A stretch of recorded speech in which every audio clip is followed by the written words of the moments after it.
देखिए बच्चों, पिछले वीडियो में मैंने यहाँ तक लिख दिया था, आगे भी मैं प्रूफ कर दिया था पिछले वीडियो में, लेकिन वीडियो तब तक रुक गया था फोन आने की वजह से और मैं लिखता चला गया था। तो बच्चों मैं फिर से समझा देता हूँ इस चीज को कि देखिए हमको क्या दिया हुआ, क्या if ABC and UVW are the vertices of two similar triangles, दो सिमिलर ट्रायंगल के वर्टिसेज है ABC और UVW, ये दो सिमिलर ट्रायंगल है जिनके वर्टिसेज ABC और UVW है, ठीक है। तो हमको क्या प्रूफ करना है, a b upon a c equals to u b upon u w। तो प्रूफ मैं करूंगा, लेकिन आपको ये अच्छी तरह से याद रखना है, a b upon a c जो है u b upon u w के इक्वल होता है। दिया हुआ है कि u v w और a b c complex number है, हम अंडरस्टूड है कि कॉम्प्लेक्स नंबर को अगर इसको हम पॉइंट की तरह ले रहे हैं तो ये कॉम्प्लेक्स नंबर ही होगा।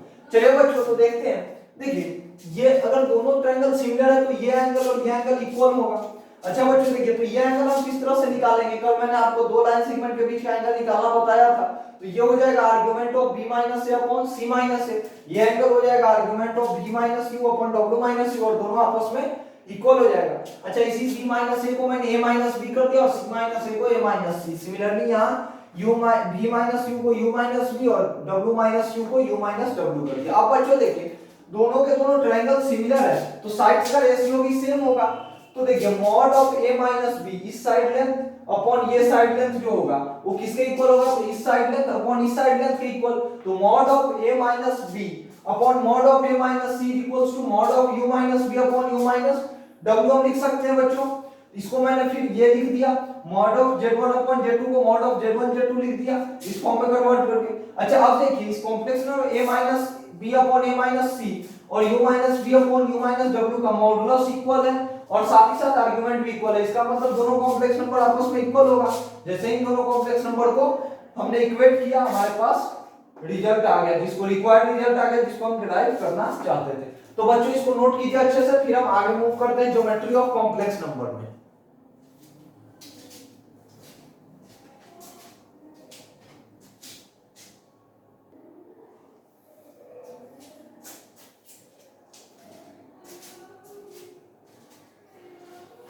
स्टूडेंट्स इस लेक्चर में हम अब आगे मूव करते हैं ज्योमेट्री ऑफ कॉम्प्लेक्स नंबर पे। तो अब हमारा हेडिंग होगा ज्योमेट्री ऑफ कॉम्प्लेक्स नंबर्स। अब हम कॉम्प्लेक्स नंबर के ज्योमेट्री के बारे में बात करेंगे, ज्योमेट्री ऑफ कॉम्प्लेक्स नंबर्स। देखिए बच्चों अब हम बात करेंगे कॉम्प्लेक्स नंबर से रिलेटेड जो भी ज्योमेट्रिकल रिजल्ट्स हैं उसके बारे में, जो भी ज्योमेट्रिकल रिजल्ट्स है हम उसके बारे में बात करेंगे। ज्योमेट्री ऑफ कॉम्प्लेक्स नंबर में बच्चों हम सबसे पहले हमारा हेडिंग होगा सेक्शन फॉर्मूला। सबसे पहले होगा section formula.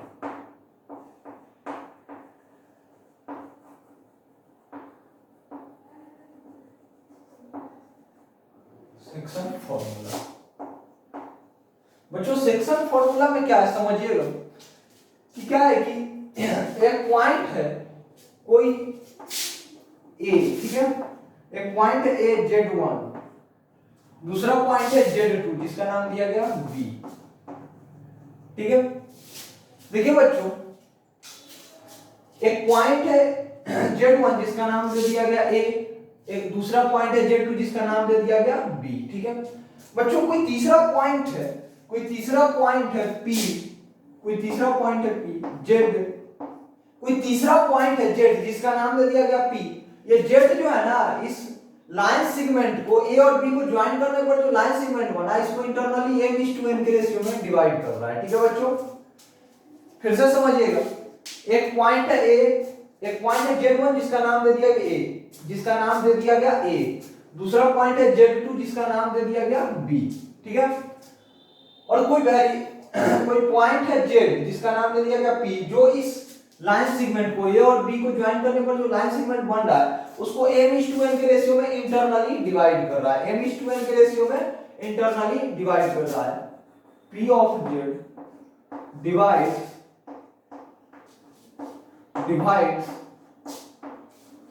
the line segment the line the line segment AB in the ratio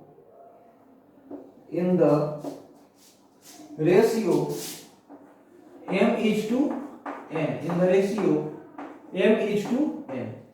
बच्चों तो मैंने क्या बताया कि ये जो पॉइंट है ये Z1 और Z2 को ज्वाइन करने वाले लाइन सेगमेंट को m is to n के रेशियो में इंटरनली डिवाइड कर रहा है। AB in the ratio m is to n internally, ठीक है, इंटरनली। तो देखिए बच्चों, अब इस Z1 और Z2 में क्या रिलेशन हो जाएगा, इस Z1 और Z2 में रिलेशन क्या हो जाएगा। तो देखिए बच्चों, Z जो है वो किसके इक्वल हो जाएगा, Z जो है वो इक्वल हो जाएगा mZ2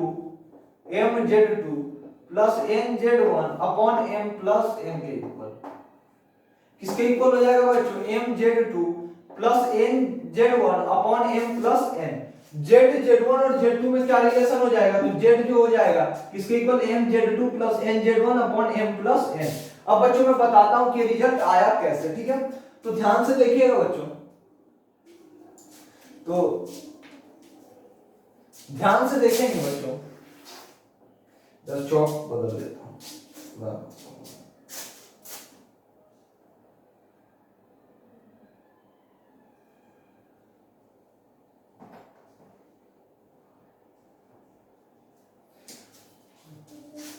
तो देखिए बच्चों,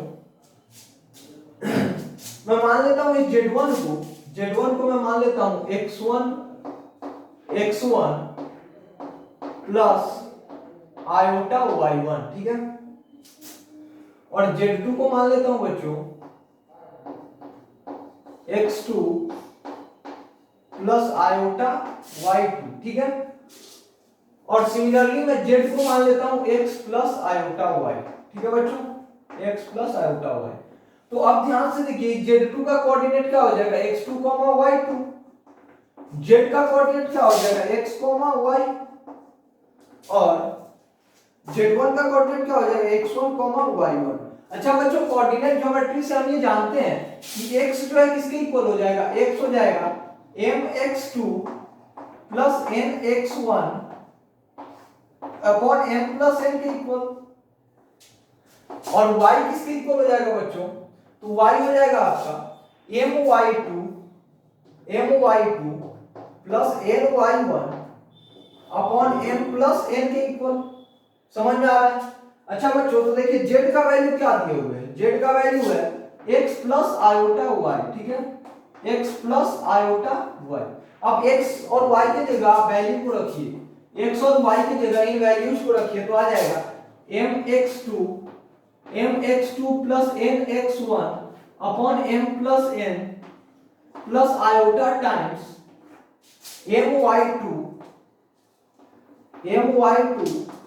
plus ny1 upon m plus n, ठीक है बच्चों।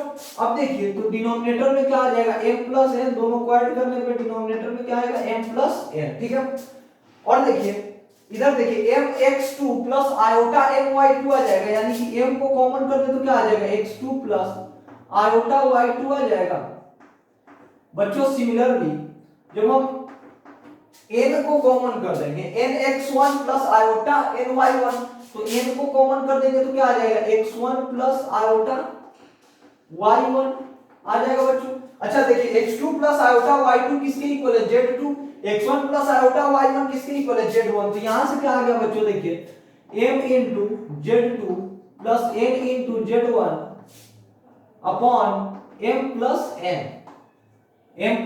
z का वैल्यू किसके इक्वल आ गया बच्चों, देखिए ध्यान से देखिए, z का वैल्यू किसके इक्वल आ गया, mz2 plus nz1 upon m plus n। यही रिजल्ट मैंने लिखा था बच्चों, डिराइव हो गया यहां से। और इसको अच्छी तरह से याद रखिएगा कि z1 z2 को ज्वाइन करने वाले लाइन सेगमेंट को अगर कोई पॉइंट z m/n के रेशियो में इंटरनली डिवाइड करता है तो z का value mz2 plus nz1 upon m plus n हो जाएगा। समझ में आ रहा है बच्चों, इसको अच्छे से याद रखिएगा। समझ में आ रहा है, इसको अच्छे से याद रखिएगा, नोट कीजिए अभी, फिर हम इससे आगे मूव करते हैं।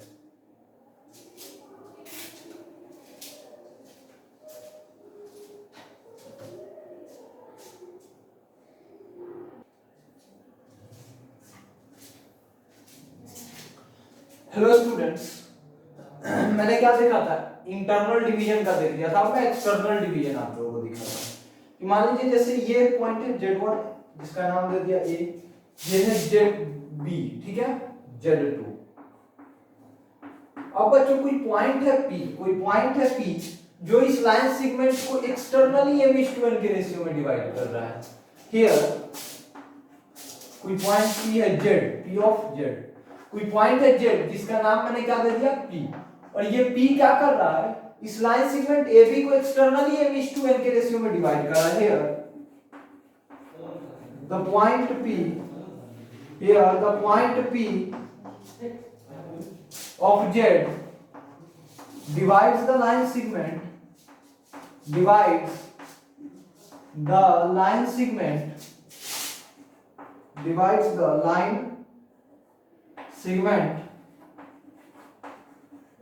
segment AB externally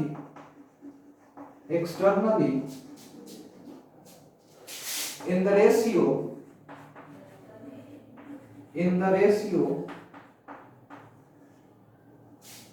m:n।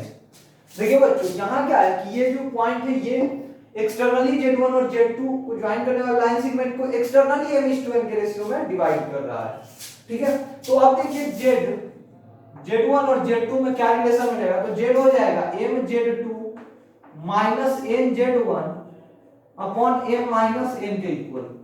बच्चों इस बार Z किसके इक्वल हो जाएगा, तो mZ2 minus nZ1 upon m - n के इक्वल।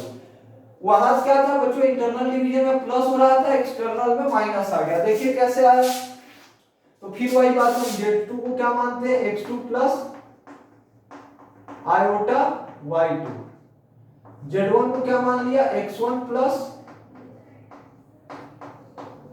आयोटा y1, Z को x प्लस आयोटा y।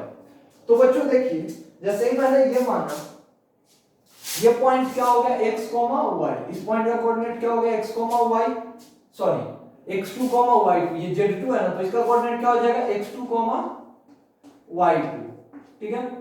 इसका क्या हो जाएगा, x, y, और इसका क्या हो जाएगा, x1, y1, ठीक है बच्चों। इसका क्या हो जाएगा, x1, y1। अब देखिए बच्चों, अब यहां से देखिए x किसके इक्वल हो जाएगा, x किसके इक्वल हो जाएगा, तो x हो जाएगा आपका mx2 minus nx1 upon m - n के इक्वल। सिमिलरली बच्चों y किसके इक्वल हो जाएगा, तो my2 minus ny1 upon m - n के इक्वल। समझ में आ रहा है, x किसके इक्वल हो जाएगा, mx2 minus nx1 upon m - n, और y किसके इक्वल हो जाएगा, my2 minus ny1 upon m - n के इक्वल। समझ में आ रहा है बच्चों।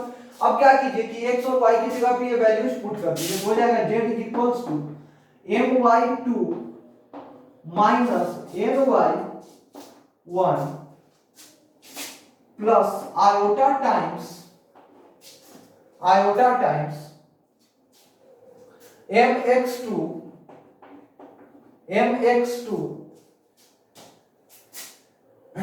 सॉरी यार, एक मिनट गड़बड़ हो गया। z is equals to x plus iota y है ना, z इज इक्वल्स टू क्या है, x प्लस आयोटा y, ठीक है। तो देखिए x प्लस आयोटा y की जगह क्या हो जाएगा, z is equals to x की जगह क्या होगा,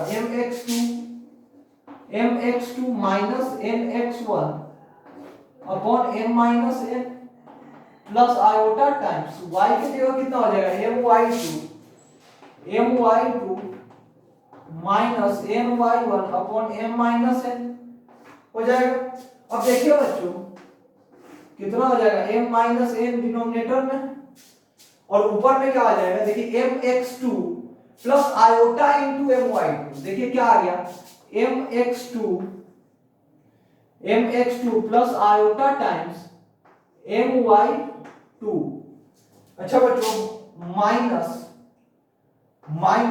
nx1 minus iota times ny1। देखिए बच्चों यहां से ध्यान से कि m कॉमन करेंगे तो ये कितना आ जाएगा, x2 प्लस आयोटा y2 यानी कि z2, तो कितना आ गया mz2 माइनस कॉमन, यहां से माइनस n को हम कॉमन अगर कर दे तो क्या बच जाएगा x1 प्लस आयोटा y1 जो कि क्या हो जाएगा z1 upon m minus n। तो देखिए बच्चों z का वैल्यू हमने क्या लिखा था mz2 minus nz1 upon m minus 1 जो डिराइव भी हो गया यहां से। तो देखिए जब भी AB लाइन सेगमेंट Z1 और Z2 को ज्वाइन करने वाले लाइन सेगमेंट को पॉइंट Z एक्सटर्नली m:1 के रेशियो में डिवाइड करें तो Z का वैल्यू हो जाएगा mz2 minus nz1 upon m minus n। बच्चों इसको नोट कीजिए, फिर हम इससे आगे मूव करते हैं।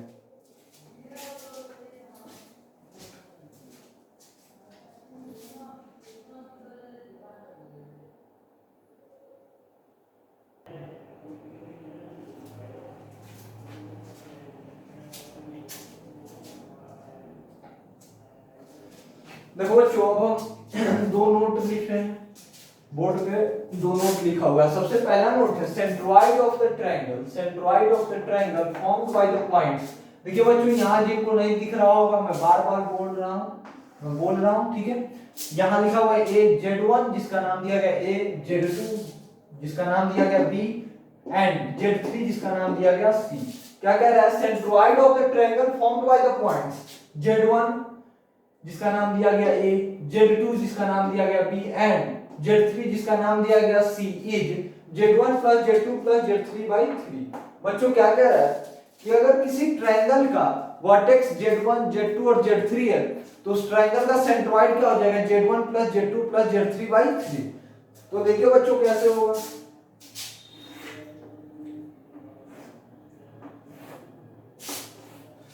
ट्रायंगल है z1 जिसका वर्टेक्स है z1 z2 z3। मान लेते हैं कि इसका जो सेंट्रॉइड है उसको मैंने मान लिया z, ठीक है।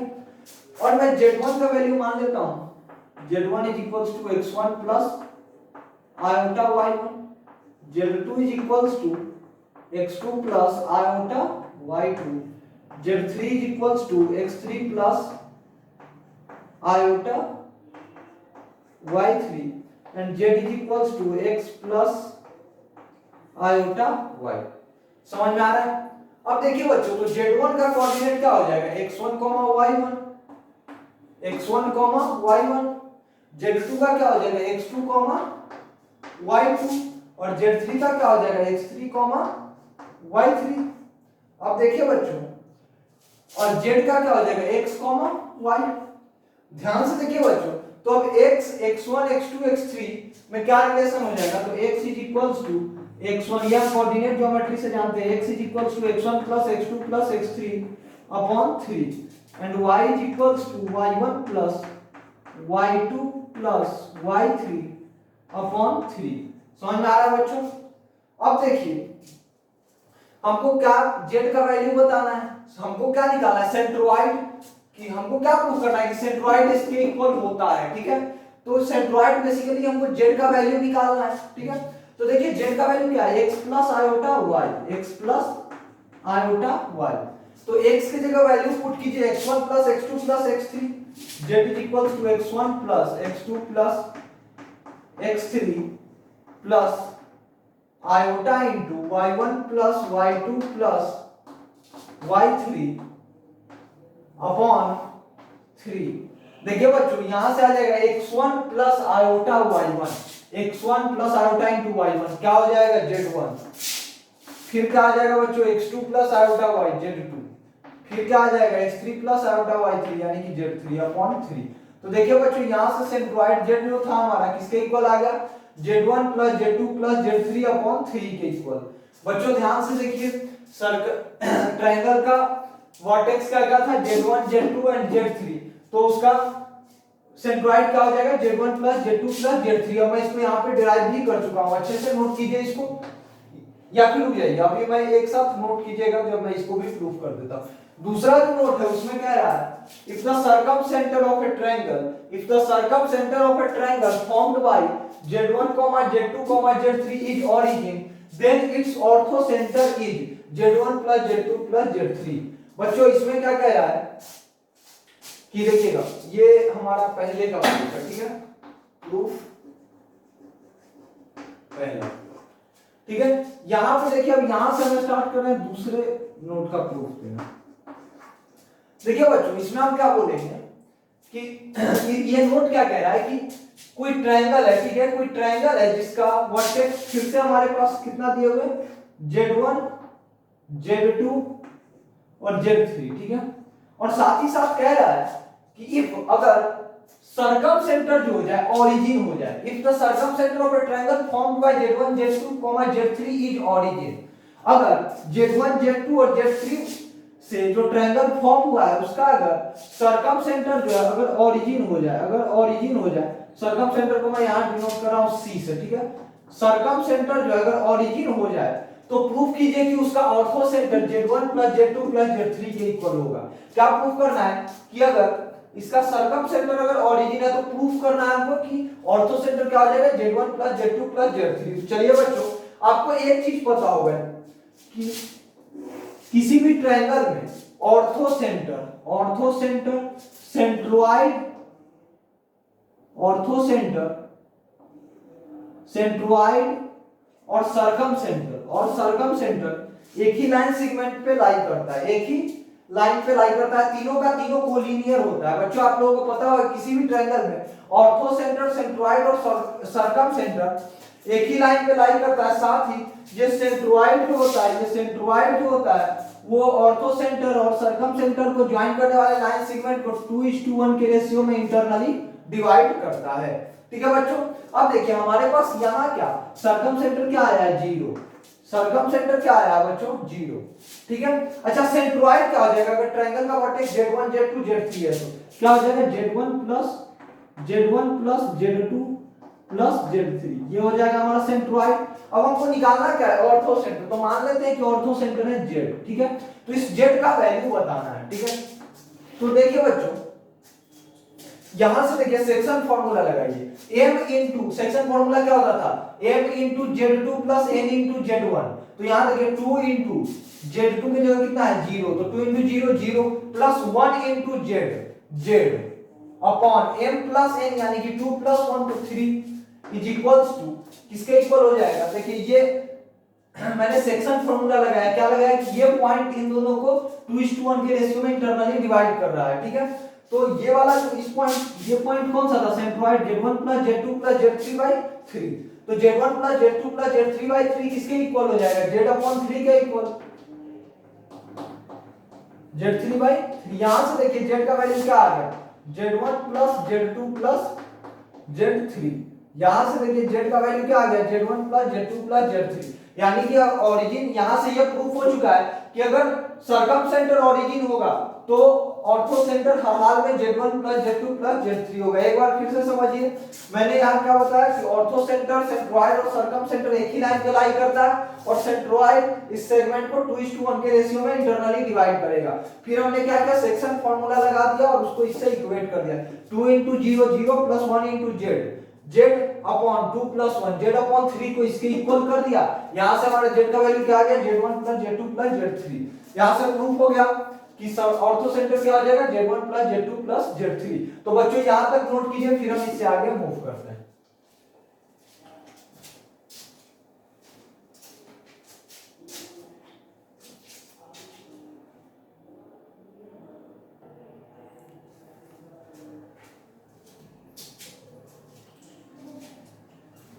बच्चों अब है ज्योमेट्री में हम आगे बढ़ रहे हैं और बात करेंगे हम कि Z1 और Z2 equation of line passing through points Z1 and Z2 कि Z1 और Z2 दो पॉइंट हम दोनों पॉइंट से पास होने वाले लाइन का इक्वेशन क्या होगा। बच्चों कोऑर्डिनेट ज्योमेट्री में हम बड़े आराम से इक्वेशन लिख लिए थे, मतलब सीखे थे लिखना और उसके बाद बहुत अच्छे से लिख पाते थे। यहाँ कुछ अलग है बच्चों, वहां क्या होता था एक वेरिएबल कोऑर्डिनेट्स हमारे क्या होते थे x और y, मतलब हमारा लाइन का इक्वेशन किस फॉर्म में आता था x और y के फॉर्म में।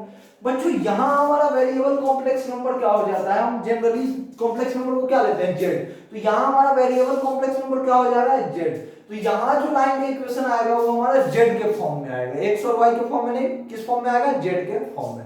अब देखते हैं हम इक्वेशन कैसे निकलता है और क्या होता है इसका इक्वेशन, ठीक है। स्ट्रेट लाइन का इक्वेशन कैसा आता है, कॉम्प्लेक्स नंबर में स्ट्रेट लाइन का इक्वेशन कैसा आता है, समझ में आ रहा है। चलिए तो देखिए बच्चों एक पॉइंट है एक पॉइंट है मान लीजिए Z1, दूसरा है Z2, ठीक है। इसको मैंने नाम दे दिया Z1 को A और Z2 को मैं नाम दे दे रहा हूं B। Z2 को मैं नाम दे दे रहा हूं B। तो बच्चों बताना है इस A और B से पास होने वाले लाइन का इक्वेशन, इस A और B से जो लाइन पास हो रहा है इसी लाइन का हमको इक्वेशन बताना है। क्या बताना है बच्चों? तो Z1 और Z2 से जो पास होने वाला लाइन है उसका इक्वेशन। तो बच्चों हम इसका इक्वेशन कैसे निकालेंगे? तो देखिए इस लाइन का इक्वेशन जो है वो क्या होगा? तो इस लाइन का इक्वेशन एक ऐसे मूविंग पॉइंट का लोकस होगा, इस लाइन का इक्वेशन एक ऐसे मूविंग पॉइंट Z का लोकस होगा, एक ऐसे मूविंग पॉइंट Z का लोकस होगा जो इस तरह से मूव करेगा, जो इस तरह से मूव करेगा कि हमेशा Z और Z2 को ज्वाइन करने वाला लाइन सेगमेंट और Z1 और Z2 को ज्वाइन करने वाले लाइन सेगमेंट दोनों के बीच का एंगल हमेशा क्या होगा? 0 डिग्री या पाई, 0 या पाई। क्या बोला मैंने बच्चों कि ये जो लाइन है, ये दोनों पॉइंट से जो पास होने वाला लाइन का जो इक्वेशन हो एक ऐसे वेरिएबल पॉइंट Z का लोकस होगा, एक ऐसे वेरिएबल पॉइंट Z का लोकस होगा जो इस तरह से मूव करेगा कि Z और Z2 को ज्वाइन करने वाले लाइन सेगमेंट और Z1 और Z2 को ज्वाइन करने वाले लाइन सेगमेंट के बीच हमेशा एंगल या तो 0 डिग्री 0 होगा या पाई होगा। समझ में आ रहा है? अब देखिए बच्चों, तो देखिए क्या मैंने लिखा है, the required equation, the required equation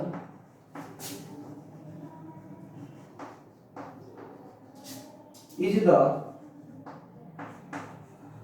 the locus of a moving point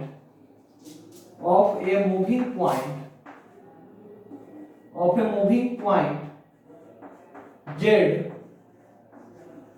which moves such that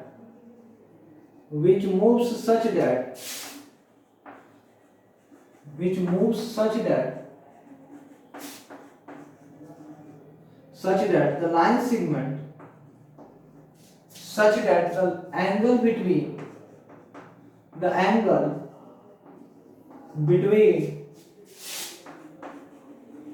line segment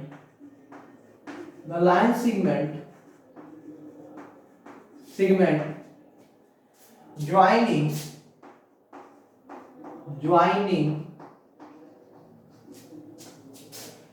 Z and Z1, Z comma Z1 and Z1 and Z2 comma Z1 and the angle between the line segment joining Z comma Z1 and Z2 comma Z1